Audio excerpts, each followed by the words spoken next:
დაჭრა მოხდა ვაკეში, სამწუხაროდ ამ ეტაპზე ჩვენთვის დაჭრილის ვინაობა უცნობია, თუმცა ვრცელდება ინფორმაცია, რომ არ არის გამორიცხული, რომ ეს შემთხვევა, დღევანდელი დაჭრის შემთხვევა უკავშირდებოდეს ვაკეში, ასევე 3 დღის წინ ფალიაშვილის ქუჩაზე მომხდარ მკვლელობას, მე სოსო ჯოხაძის მკვლელობას გულისხმობ. დღევანდელი ფაქტის თვითმხილველები აცხადებენ, რომ მათ გაიგეს მხოლოდ ერთი გასროლის ხმა, დაჭრილი, რომლის ვინაობაც როგორც უკვე აღნიშნეთ, ჩვენთვის ამ ეტაპზე უცნობია, დაჭრილია ფეხის არეში და ის გადაყვანილია რესპუბლიკურ საავადმყოფოში.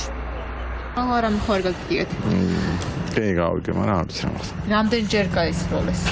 ერთხელ. ერთი სროლის ხმა იყო და ვინ ცხოვრობდა? ხო ერთ თვის შეიძლება დამარცხდეს. რო აი ბიჭი დაუჭრია, სხვა არაფერი არ ვიცით. თქვენ მეზობელი იყო, იცნობდით ამბით? არ ვიცი, ნამდვილად ჩვენ ახალი გადმოსულები ვართ აქ ყველა და არ ვიცი. არ ვიცით ვიზა ეს? არა, ნამდვილად არ ვიცი. არ ვიცით ეხლა. ყველობა დაჭრა მხოლოდ. არ ვიცით ეხლა მოვედით როგორ.